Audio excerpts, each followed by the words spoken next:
Selamat siang siswa semuanya. Assalamualaikum warahmatullahi wabarakatuh.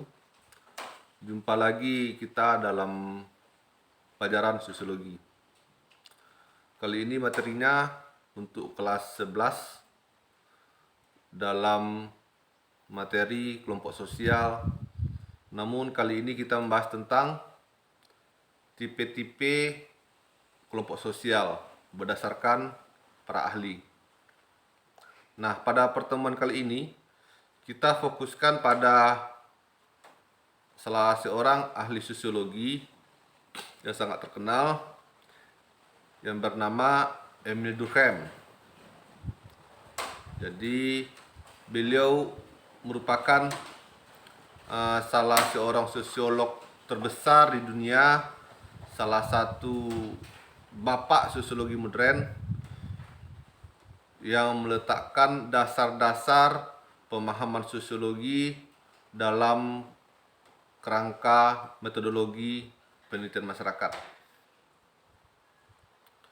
Nah, pada kali ini kita fokus pada pemikiran beliau tentang kelompok sosial, khususnya pembagian kelompok sosial di tengah-tengah masyarakat. Ayo kita mulai materinya.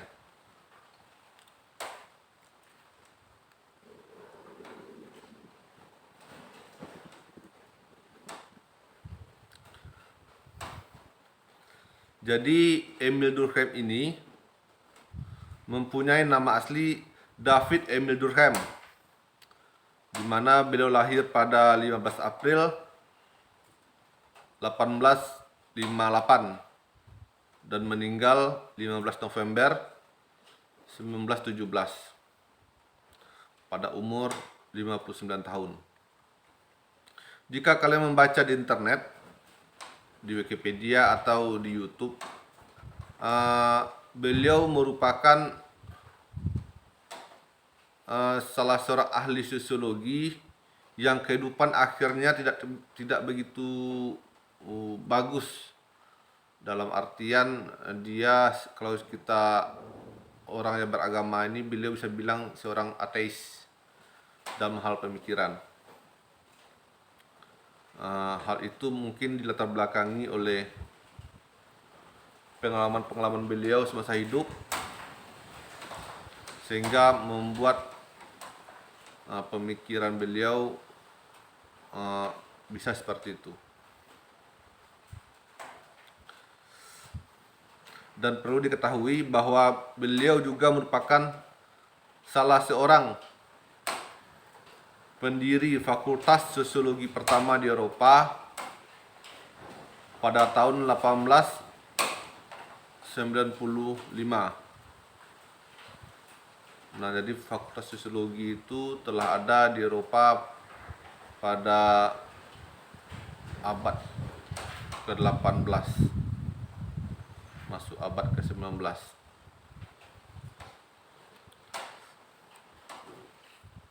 Nah, dalam pemahaman sosiologi yang beliau berikan,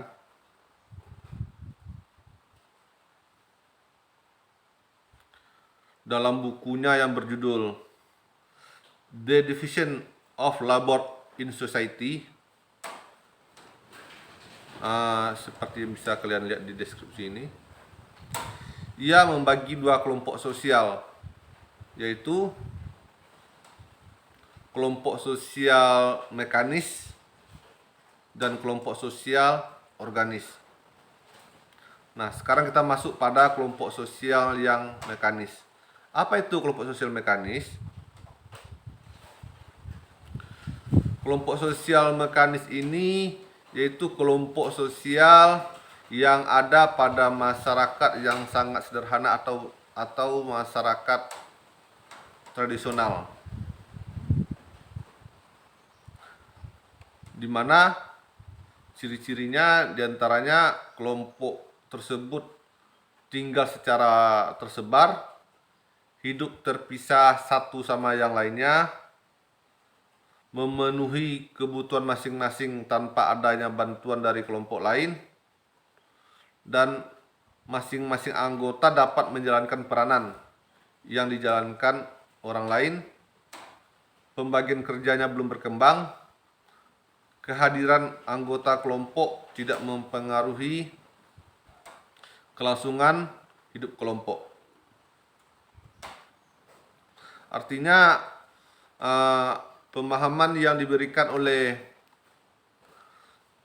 Emil Durkheim ini, kalau kelompok sosial mekanis tersebut kelompok sosial yang sepenuhnya berdasarkan pada individu-individu yang sangat mandiri sekali.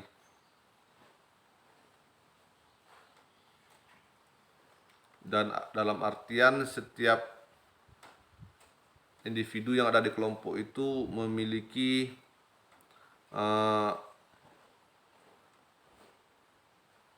peranan yang sama dalam memenuhi kebutuhannya. Nah, pada masyarakat tradisional ini bisa kita ketahui kalau yang berlaku di sana merupakan hukum-hukum adat, hukum-hukum tradisional, dan bersifat represif. Artinya konsep antara hadiah dan hukuman tersebut sangat personal. Contoh, jika ada seseorang yang bersalah karena mencuri, maka hukumannya harus potong tangan. Itu ciri dari hukum tradisional. Atau jika ada seseorang yang bersalah yang melewati kaidah-kaidah atau norma-norma dalam sebuah kelompok tersebut, maka dia akan dihukum buang.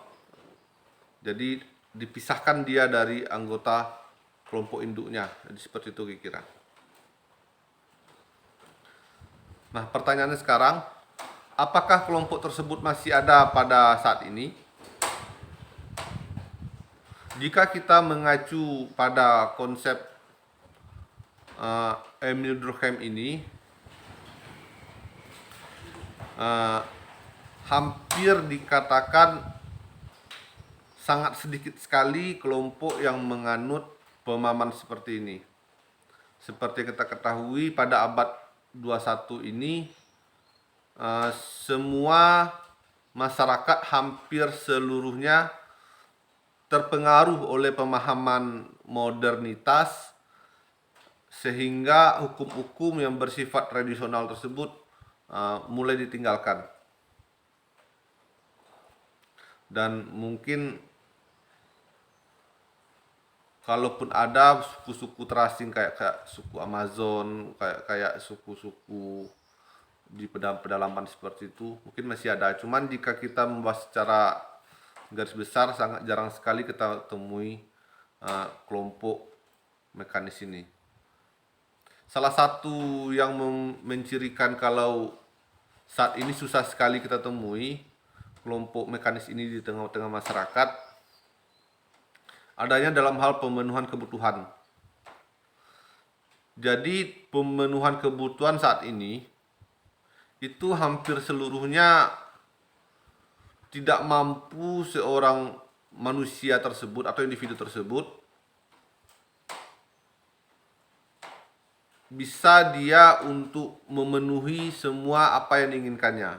Misalnya saja, jika dia ingin makan untuk konsumsi dia sendiri, di mana saat ini makan mayoritas kalau kita bawa ke Indonesia membutuhkan beras. Beras tersebut dibeli dari orang lain. Nah, itu udah membutuhkan orang lain, berarti ada penjual yang dibutuhkan. Di samping itu, beras tersebut sebelum bisa dibeli, dia diolah terlebih dahulu dari padi. Padi tersebut memerlukan proses produksi untuk menjadi beras. Nah, diperlukan lagi orang lain. Artinya semua kehidupan yang ada sekarang tidak pernah lepas dari peran-peran yang dilakukan oleh orang lain. Itu dalam konsep masyarakat tradisional. Coba kita bayangkan dulu pada masyarakat tradisional yang masih berburu dan meramu, semuanya dikerjakannya sendiri. Misalnya untuk makan, ya dia berburu. Berburu tersebut kalau dia lincah, banyaklah buruannya dapat. Kalau dia tidak lincah, ya sedikit. Nah, misalnya lagi kalau dia mau makan tumbuh-tumbuhan, ya dia cari di hutan atau ditanam sendiri tanpa ada bantuan dari orang lain. Artinya yang kelompok solidaritas mekanis itu sangat mandiri. Jadi ketika dia tinggal, ya tidak masalah, dia mampu hidup sendiri. Jadi kalau misalnya kita sebagai individu ini untuk bisa survive memang harus seperti itu. Jadi kita harus bisa bertahan dengan apa yang kita punya. Usahakan sebisa mungkin, ini dalam hal praktis ya, usahakan sebisa mungkin tidak meminta bantuan ke orang lain selagi kita masih bisa berusaha sendiri. Mandirilah dalam hidup. Karena ketika kita mandiri dalam melakukan sesuatu, kita akan bisa belajar banyak hal jika terjadi sebuah kesalahan. Dan semua keputusan tersebut tergantung pada diri kita sendiri. Ini pelajaran penting yang perlu kalian ingat dalam konsep masyarakat tradisional dalam kelompok sosial mekanis. Yang kedua adalah kelompok masyarakat sosial organis. Jadi ini diidentikan dengan masyarakat yang telah maju, masyarakat modern yang ada di sekitar kita saat ini.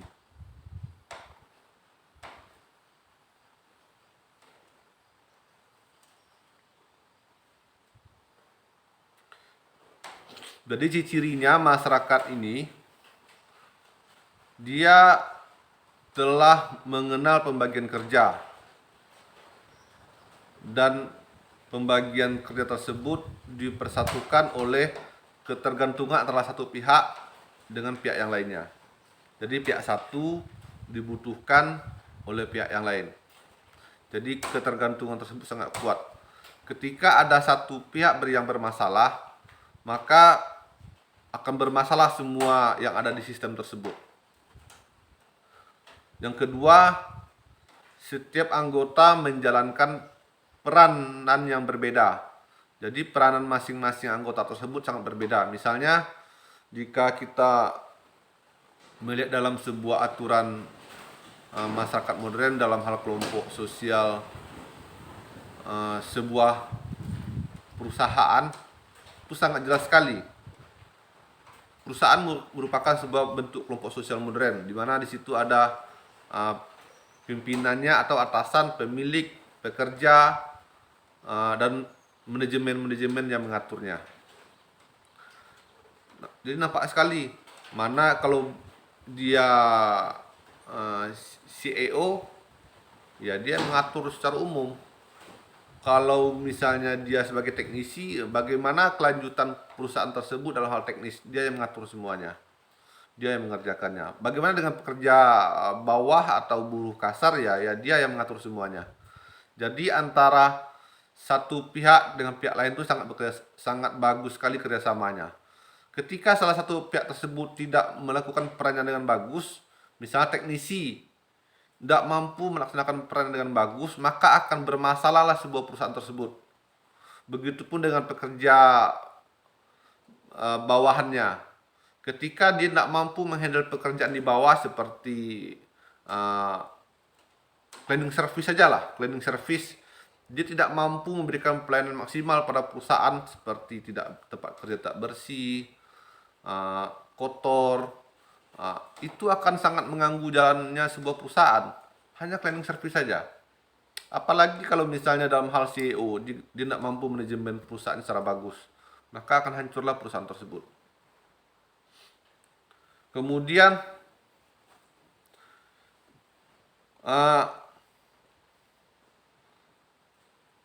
ketidakhadiran anggota pemegang peranan tertentu akan mengakibatkan gangguan pada kelangsungan hidup. Nah, seperti dibilang tadi, akan sangat mengganggu sekali jika ada anggota-anggota yang tidak melaksanakan perannya dengan baik.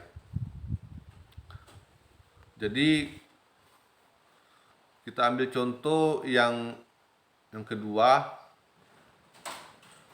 pada tatanan masyarakat modern ini di sektor pendidikan, tepatnya pendidikan keluarga, biar lebih masuk ke lebih kecil lagi. Dalam sebuah keluarga, jika seorang ayah yang dalam kerangka idealnya dia mampu memberikan nafkah, semua kebutuhan untuk keluarga dia,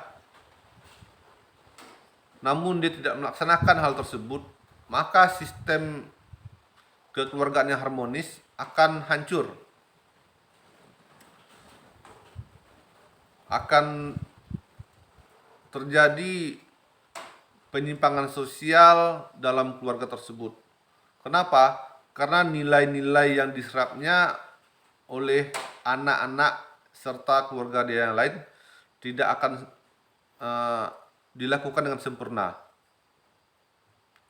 Jadi pemahaman-pemahaman yang seperti itu bisa kita lihat pada masyarakat saat ini. Jika kita lihat lagi dalam kerangka yang lebih luas sebuah negara, tadi keluarga kita lihat, kalau misalnya tidak seimbang akan kacau. Sebuah negara jika yang menjadi bagian pengamanan sebuah negara tersebut, seperti kalau Indonesia TNI atau polisi atau hal yang lain, tidak melaksanakan fungsinya secara maksimal, maka negara tersebut akan kacau sekali. Kejahatan akan ada di mana-mana. Dan tentunya akan berdampak buruk bagi kelangsungan negara tersebut. Nah, jadi bisa kita lihat perbedaannya antara masyarakat dengan kelompok mekanis yang tradisional dengan kelompok masyarakat yang modern.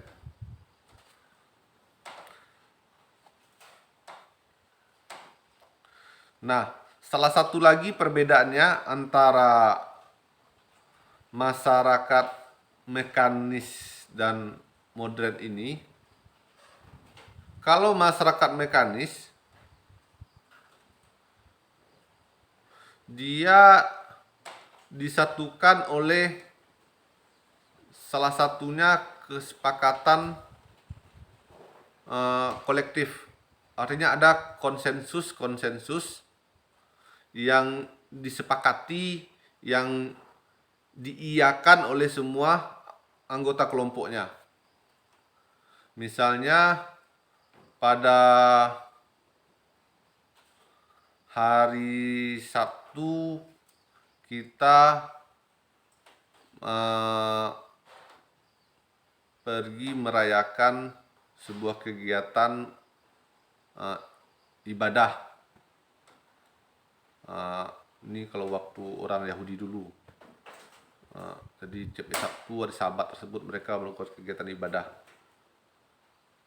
Itu disepakati semua oleh semua masyarakatnya. Dan ketika ada yang melanggar, akan dikenakan berbagai hukuman. Dianggap tercela, dianggap tidak melakukan tugasnya dengan baik dan lain sebagainya. Namun pada masyarakat dengan solidaritas organis, kesepakatan tersebut bukan bersifat kolektif, namun kesepakatan tersebut terjadi antar berbagai kelompok sosial. Jadi berbagai kelompok ini bersatu dan kemudian menghasilkan sebuah kesepakatan. Jadi kelompok, ujungnya dalam sebuah kesepakatan.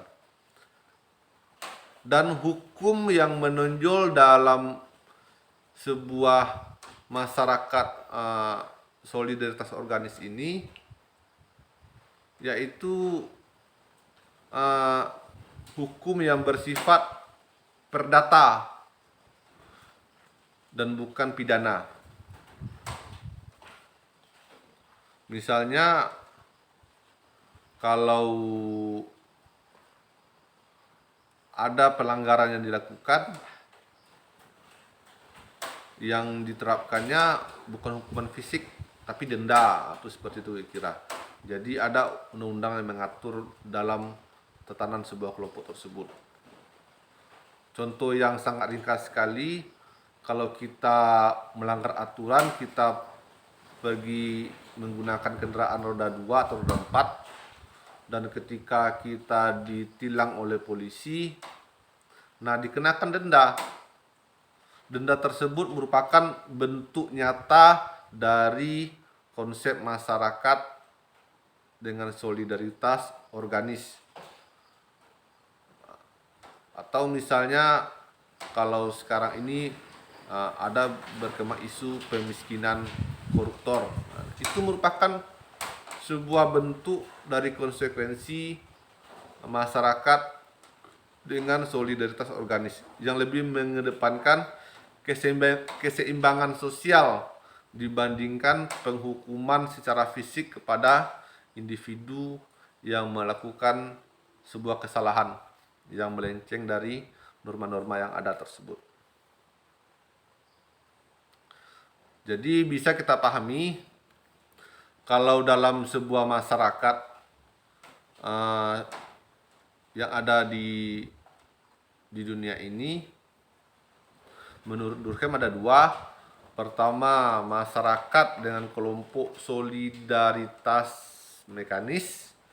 Kemudian masyarakat dengan kelompok solidaritas organis. Yang mekanis identik dengan masyarakat tradisional, hukum-hukumnya tradisional, cara hidupnya sangat mandiri, tidak satu individu mampu memerankan berbagai peran yang ada di kelompoknya tersebut. Sementara pada masyarakat organis sangat tergantung antara satu individu dengan individu yang lain dalam menjalankan sesuatu kelompok sosial. Nah, jadi mungkin bisa dipahami oleh kalian semua bagaimana perbedaan antara kelompok sosial dengan solidaritas mekanis dengan kelompok sosial dengan solidaritas organis. Oke, begitu saja penjelasan sederhananya. Semoga kalian paham. Sampai jumpa pada pertemuan berikutnya. Assalamualaikum warahmatullahi wabarakatuh.